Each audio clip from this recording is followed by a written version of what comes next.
What is good, everybody? Hello, Juliana Page here. It is Momentum Monday, so I'm going to cover a topic to help you get some momentum moving that will allow that momentum to then carry you through the week. So I'm going to go into training your brain. And this is huge. This is something that I didn't hear really talked about a lot, but you can actually train your brain, because a lot of times if we just leave our brain alone, there's this expectation that we are just going to figure things out, that things are going to change. But that is a false promise, right? There is work that is required in the training, hence the word train, but you can. So the other false promise that is out there is that once you hit a certain age, or once you get stuck in your ways or your habits or whatever, that you can't teach an old dog new tricks, for example, or that you can't change your brain. And you absolutely can. There's elasticity of your brain, scientifically speaking, that allows it to change, okay? But there's some training required, otherwise it will just go back to its old ways. A really good picture of this is picture driving home every day. When you drive home every day, whether it's from work or wherever, do you take the same route every day?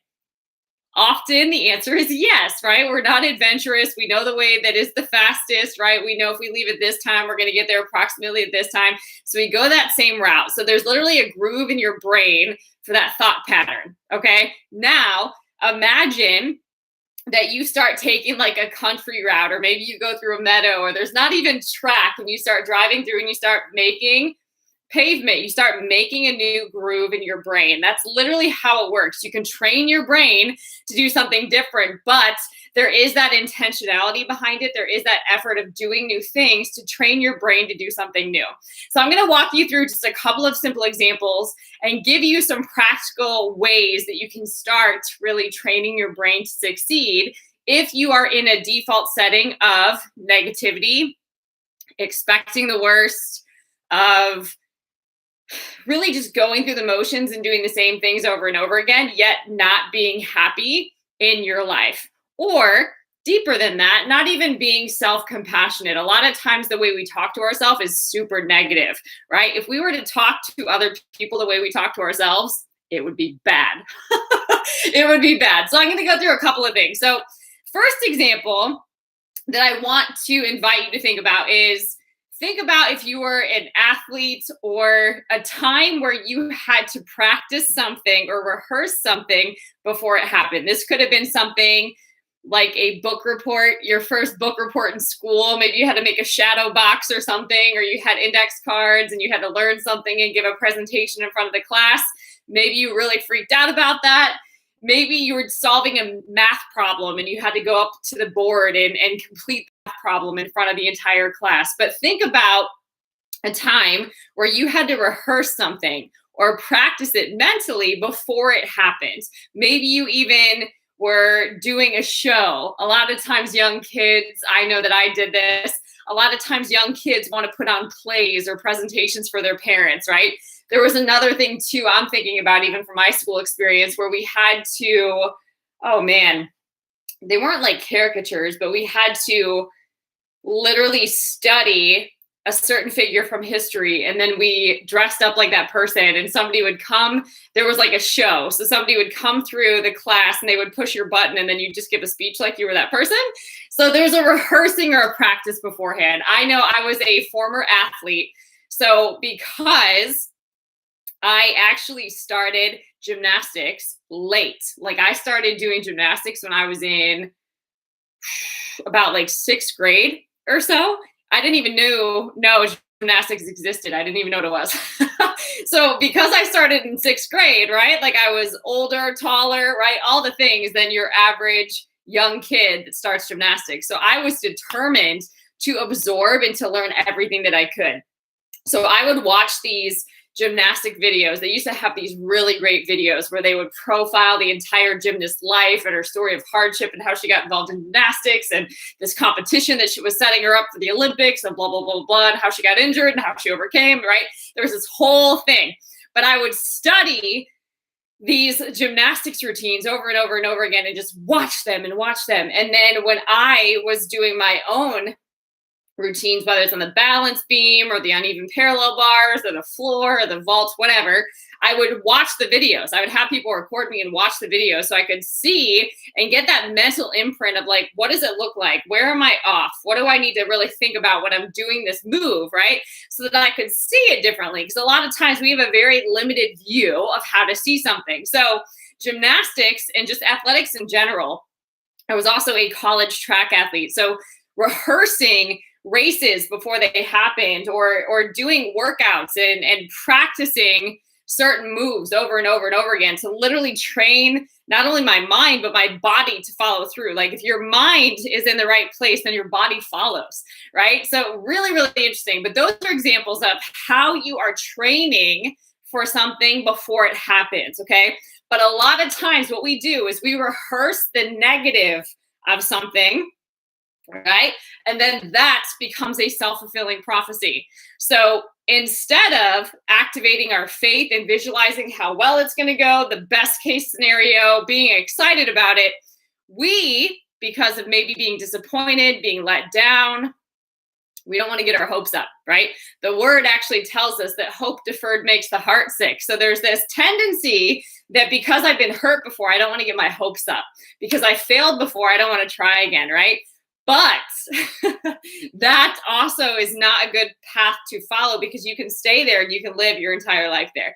So what is a practical thing to try on is activating your faith. You can activate fear or faith. You get to decide.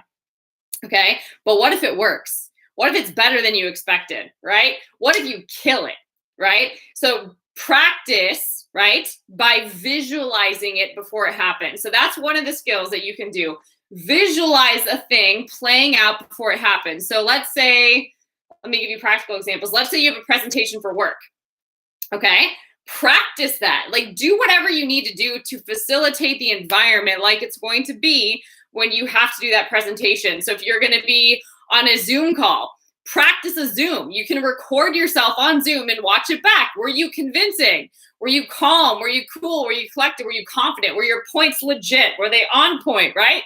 You can actually practice recording yourself and being in that situation so that you've been through it before, so that when you're actually giving that presentation, you've done it before. So you don't have the same kind of nerves, right? You know how to channel that energy differently. Or let's say that you are, maybe you've been divorced and you are, in a relationship. There's fear there about being married again. There's fear there about blending your life again. Maybe you've been alone for a while. Okay. So start visualizing, what would it look like to blend your life again? What would it look like to share your space again? What would it look like if it went really well, better than you expected? Rather than thinking, am I ready? I don't know. And going into fear, think about how it could go well.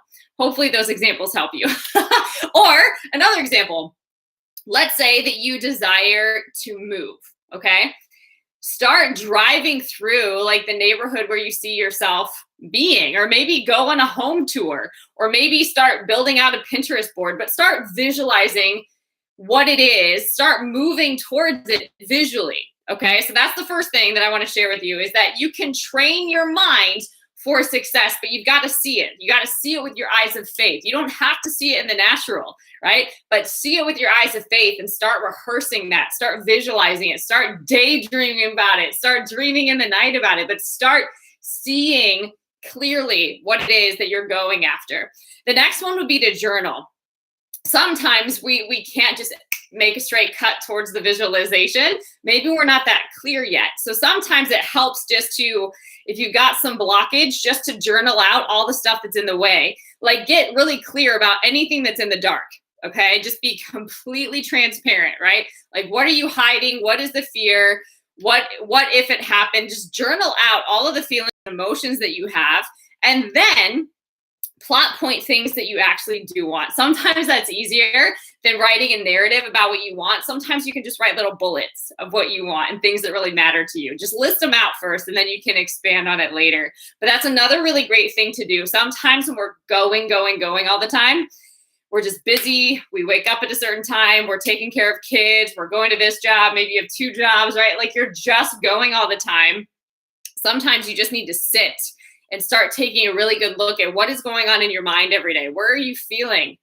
Where are you feeling? Because that's an emotional home, right? So what are the emotions that you're living in every day? Or what are you storing up in your heart? Like, get really clear on what's going on with you. Because sometimes momentum is not always good. If you're going in the wrong direction, momentum is not working for you. All right. If you're going in the right direction, it absolutely can serve you. And it can actually create something which I call leverage, right?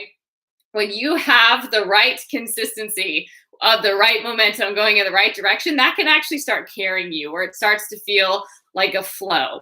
You experience the grace of God in your life versus the hustle, versus the force, versus the push, right? A lot of times we do that kind of stuff because of pride, because of control, because of not living simply, because of making things more complicated, because we think our way is right.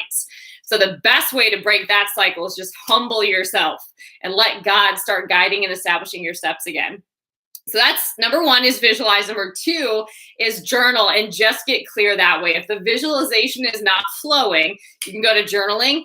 The other thing that's a big deal, and we don't monitor this typically, but it's self-talk, okay?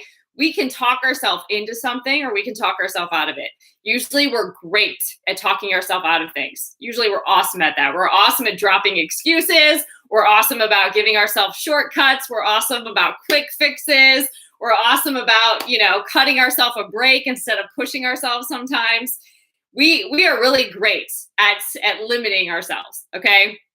What is really compelling, though, is actually talking yourself into something and talking yourself into the position required to carry that thing out, okay? So rather than saying, oh, I made a mistake, I'm so stupid. Okay, that didn't work. Oops.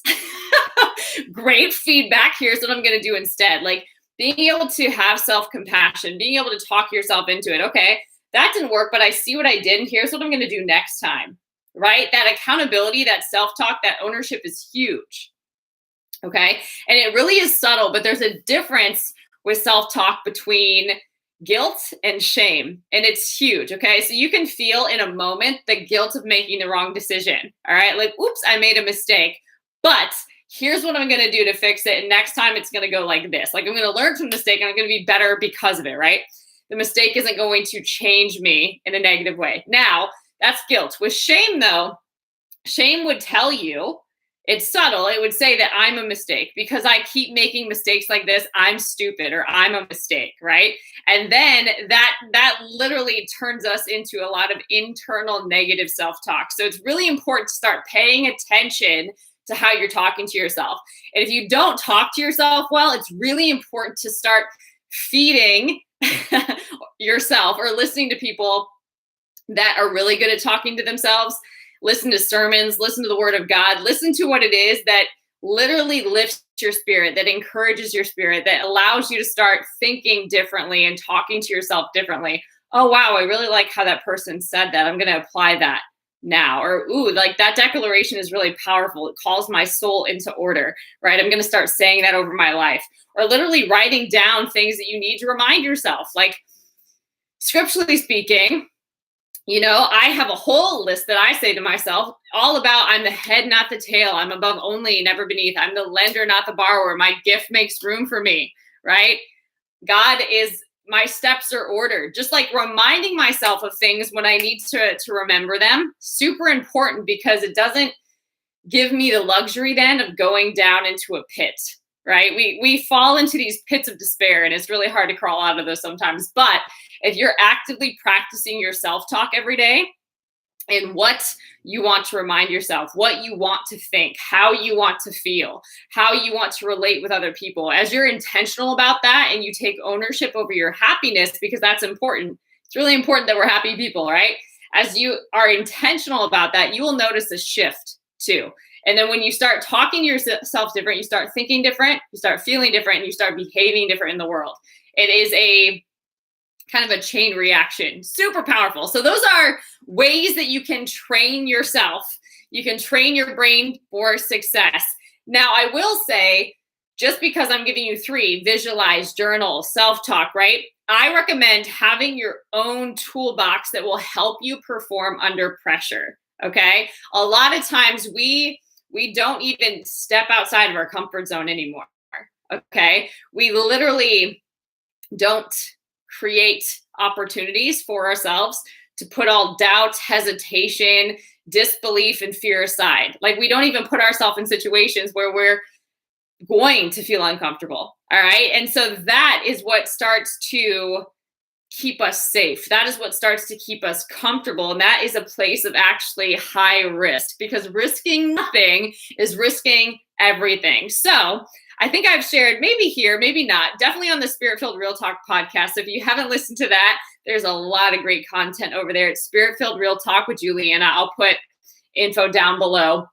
But I did talk about it over there, about how we need to really focus on why we should succeed. If nothing is on the line, we're too comfortable. I have personally found ways to make myself uncomfortable. And usually now this is a monthly thing. I mean, there are daily things that I do to make myself uncomfortable. And usually that's doing the hard thing first, or doing the thing that I would typically put off or resist first. That's how I stay out of my comfort zone.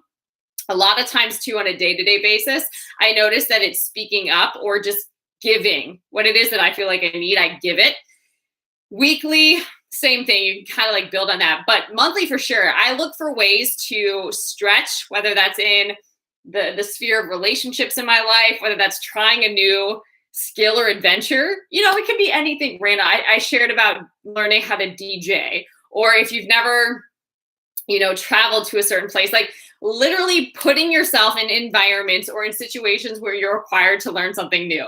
That could be going and learning how to shoot photography. That could be launching something brand new, like learning a new technological skill. That could be painting. It just is putting yourself in an environment where you practice being uncomfortable, where you practice not being an expert, right? A lot of times we put ourselves in a box where we know we're good at these things, and then we're not going to do anything else, right? And then we don't like our life because it's the same thing all the time. So practice being uncomfortable normalizes that it's normal to be uncomfortable. Okay. And if you're not feeling uncomfortable, you're probably not really living. All right. So it's something that you need to practice. And I'm just going to share a couple of things. The last thing that I want to share is that, well, the last two things that I want to share is that remember that your brain can change. Your brain can change, but you've got to challenge it, whether that's reading a certain number of books per month, whether it's trying a new thing, whether that's building new relationships, going on a site like meetup.com just to build your social network, getting off of social media if you can, and meeting people in real life, whether that's visiting new places in your local community and making friends with folks at a local coffee shop, whatever it is. But getting outside of your isolation is a big deal, okay? And making space to do that and getting out of your normal routine is also a really big deal. So whether that's doing little staycations, whatever you got to do, but adding that sense of adventure, super huge for development. Okay, so brains can change. Last thing is the leadership compass. This is something that I also want to give you, like those tools to change your brain, self-talk, journaling, visualizing. Those are great, but build your own toolbox, okay? I am a huge believer of experiential education. I actually did a program in Philadelphia. It was kind of like MTV Real World a little bit, where you go to Philadelphia and there's like a main center where you would take classes, you were paired up with an advisor, but during this semester, you'd have to find a place to live, get some roommates, interview and get a job, take classes, and put together a whole, experiential education portfolio that you gave this big presentation on. Insane. Like, talk about like waking up. I did this when I was a freshman during my undergraduate education. So it was like, like the real is real. So it was a lot. But what was great about it is experiential, right? Like a lot of times we don't learn something, practically speaking, until we're thrown into it, right? We could have this great higher education. I've got the degrees too, right? We can have all this beautiful classroom education, all this knowledge, read all these books, but unless you get the context and how that applies to a real life situation, it doesn't quite flow. Experiential education is integrative. It's holistic, right? Like it brings the context and the frame to understand, okay, this person created this model, and because they created this model, it was to solve this problem, but because I'm facing this problem, this is how I could tweak it so that, right, like you can start using your entire brain to bring new solutions to current problems when you have the context. When you understand history, you can understand why, let's take a lot of the systemic issues. They're systemic. And so unless you understand the history, you don't see the issue the same way. With me? So experiential education is huge, but I recommend having a leader's compass, okay? This is essentially creating your own toolbox of tools, whether it's self-talk, journaling, visualizing. Add on that. What else do you need to feel like you can take more risks, to feel like you can stretch more, to feel like you can share more, to feel like you can give more? What else do you need so that you are growing and that you're taking advantage of every growth opportunity possible? Okay, some ideas are embrace diversity and feedback. Okay, when we live as an island, we're not getting feedback. When we only surround ourselves with people that think and show up like us, we're very limited. We're very skewed in our perspective, right? Like if you are only surrounding yourself with people that are from your town, your city, your belief systems, whatever, you're not exposed to the world and what's happening in the world today. And sometimes just surrounding and changing your network and having a more diverse network is powerful because it challenges you and it challenges how you think, right? And then also getting feedback. We're very blind to our own blind spots, right? That's why they're blind spots. So allowing other people to give you feedback and being open to it doesn't mean that you have to take all the feedback, right? And just absorb it all, but you can listen to it and decide then what is the best decision to make given the feedback, okay? So it really helps you to think. Imagine that, right? Another example of this could be learning to think and problem solve, learning to communicate differently, learning to really apply context to situations. That's really the point of education, is teaching you how to think. It's not so much the degree that you walk away with. In fact, a lot of times degrees that we get, we don't even use them in professions that we end up getting into, right? That's rare now that you actually go major in something and then that becomes your entire career path, right? So I'm an example. I have a liberal arts undergrad and then I have a Master of Arts as well. And I use those to be a whole person. Like I consider a lot of what I do to have really helped me be a better researcher, communicator, thinker, storyteller, relator, just so many things that I learned that I wouldn't have learned had I not invested all that I have into these different educational experiences. It was huge. It was huge.